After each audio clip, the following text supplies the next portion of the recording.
Hi folks, Coach Rich with Endurance Nation, home of the world's only 400-person long course triathlon team, the team that's accepting new members until May 1st.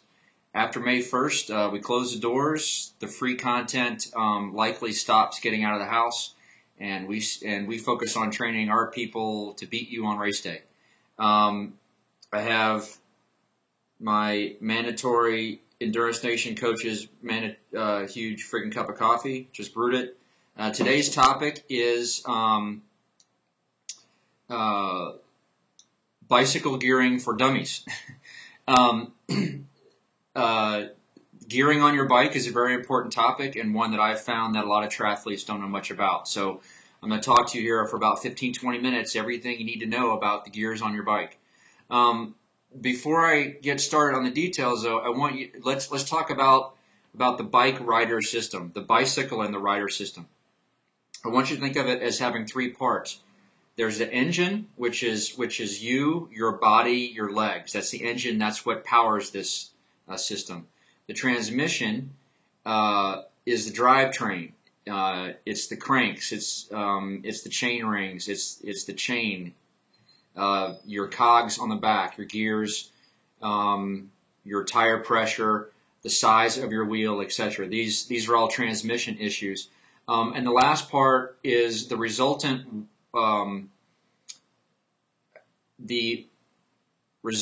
work that's done at the rear wheel. So your engine does work. This work is transferred through the transmission of the bike, which is made up of the cranks, the chain rings, the chain, the cogs, etc. And all that gets put on the rear wheel, and the result is speed down the road. Okay.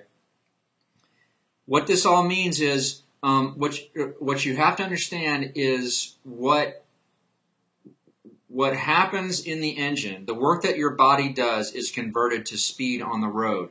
Everything in between this is a transmission issue, which is to say, if me and Patrick, let's assume that we both weighed the same, which if Patrick were to lose a lot of weight and I were to gain a lot of weight, we could probably meet in the middle somewhere. But if we weighed the same, we're riding side by side, and we're riding 20 miles an hour.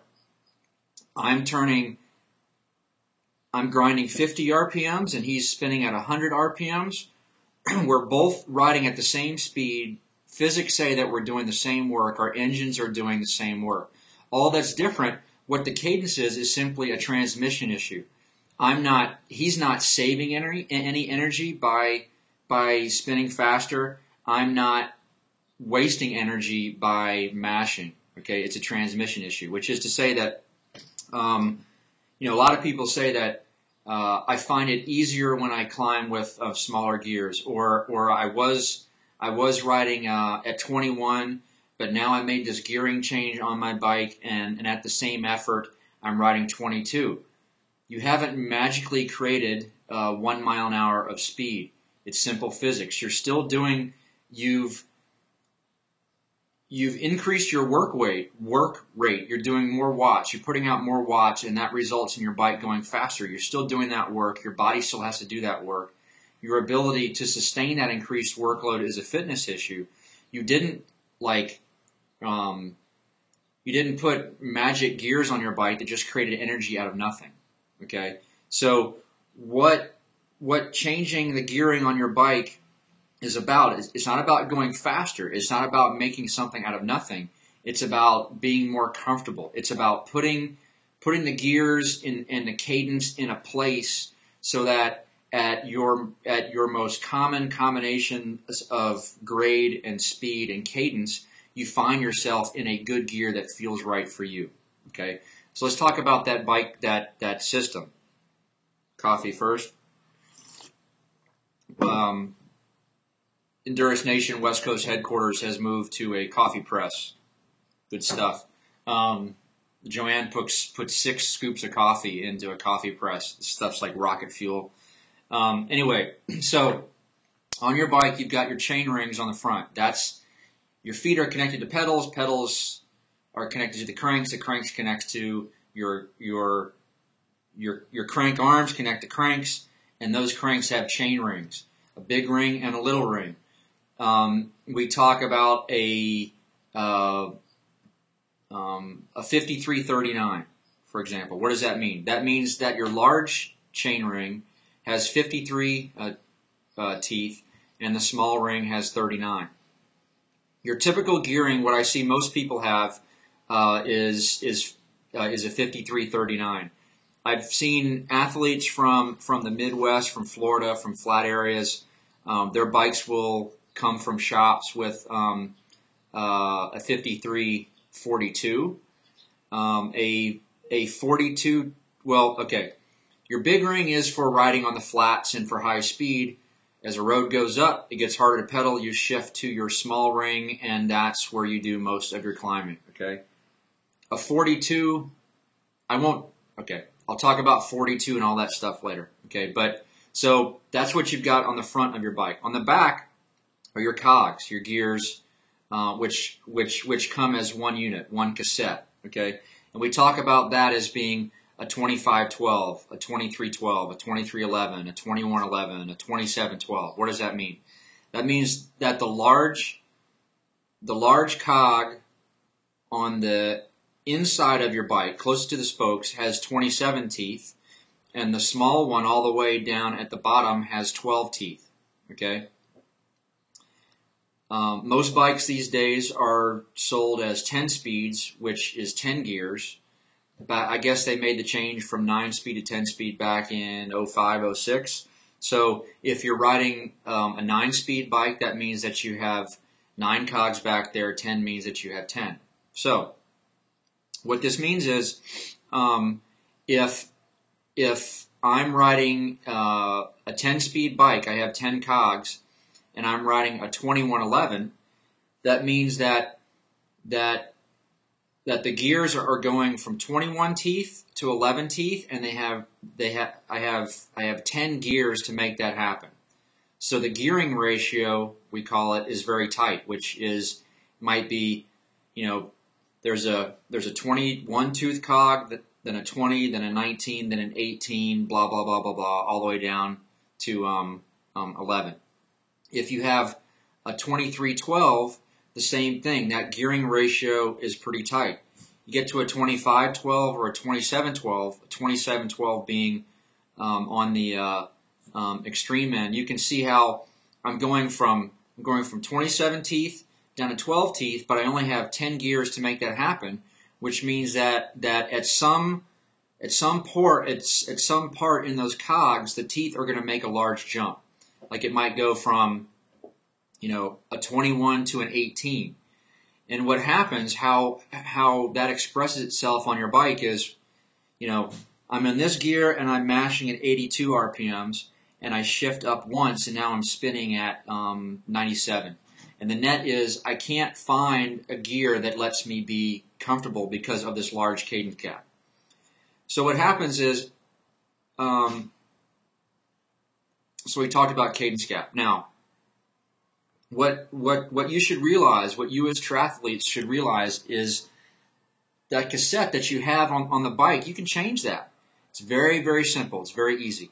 The cassette itself, I would say, I'm throwing this out, you can probably get an Ultegra 10-speed cassette these days for maybe $75, maybe $60 if you're lucky. Okay, so you could have zip tied hanging from your garage on a tool rack. You could have a 2111, 2312, a 2512, and a 2712 if you want it. Okay. The tools that you need to change that out are a crescent wrench. Go to Pep Boys, $7 crescent wrench. A tool that's called a chain whip, maybe $20-25 at the most, and a cassette tool, which is maybe $9 to $12. And I'm sure that if you went onto YouTube, you could find you could find a video of someone changing that out. Folks, if you can unscrew a nut, if you can literally take a wrench onto a nut, lefty-tighty, righty-loosey, and loosen that, you can change a cassette. It's very, very easy. It's not something that your bike shop needs to do for you, and it's certainly nothing that you need to be afraid of doing yourself. So what I'm saying is, go out look at your bike right now, and if you have a 2111, if you have a 2312, if you have a 2512, and you feel overgeared or undergeared, or you've got, like, you always find yourself mashing or you're spinning all the time, you can change those gears very, very easy, very simple, and affordably. So I've explained your chain rings, your cassette, what's a 2712, what's a 2512, what's a 2111, etc. I should mention that the last gear on every bike is the size of your wheel, which is to say that the size of the wheel, if it's a 650 wheel or a 700 wheel, that will change the final gear ratio on your bike, just because a 600C wheel is smaller. So the way I like to think of it is, if I'm riding a 650C wheel and I have a 2512 cassette on the back, that's as if I were riding a 700C wheel with a 2712. If that makes sense. So it just goes up one ratio. Coffee here for a second. So let's talk about what this all means. How bikes are typically sold these days is it'll be a 5339 in the front and like a 2312 or a 2512 on the back. And then if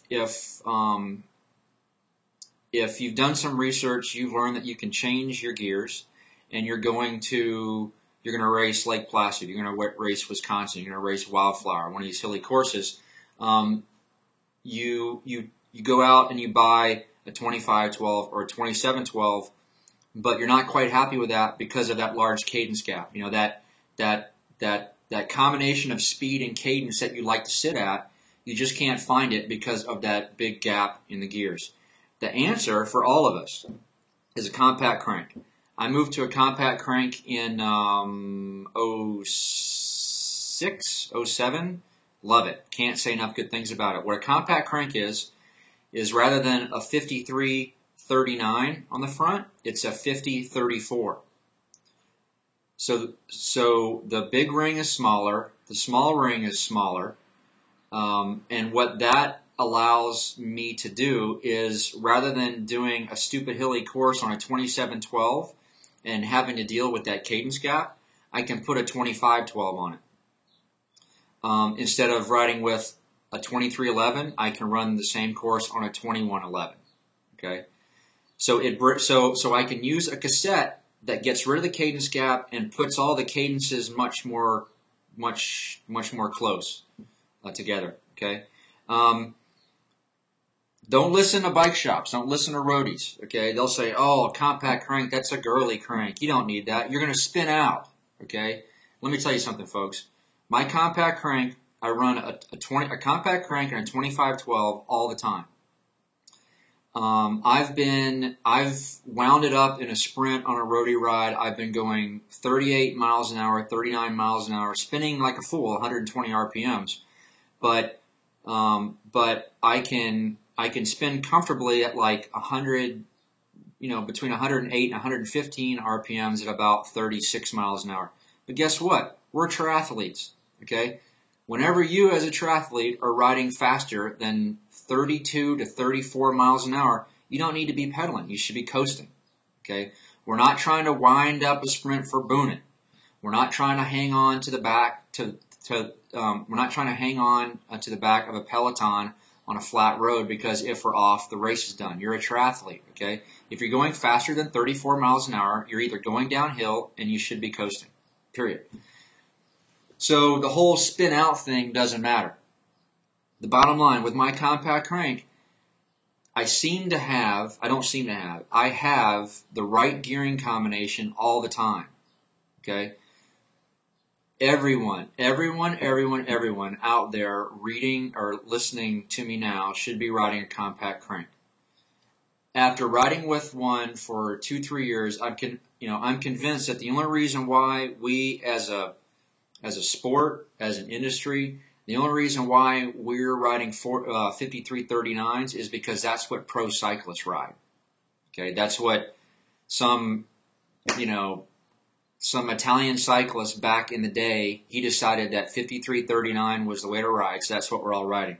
Because intuitively, as I ride, I know my watts. As I think about, if I had an extra 100 watts and my FTP was 400 watts, then I could see how I would need a bigger gear. But I don't. My FTP when I'm fit is 300, 310 watts. I ride a compact crank. I know a local cyclist, strongest dude I know, about my size, FTP is about 380, 400 watts. He rides compact crank. If he's riding a compact crank, there's no reason why we shouldn't all be riding a compact crank. Let me see how I'm doing on the video time here. Where is it? I'm just going to keep talking until I find it. I have 4 minutes left. So,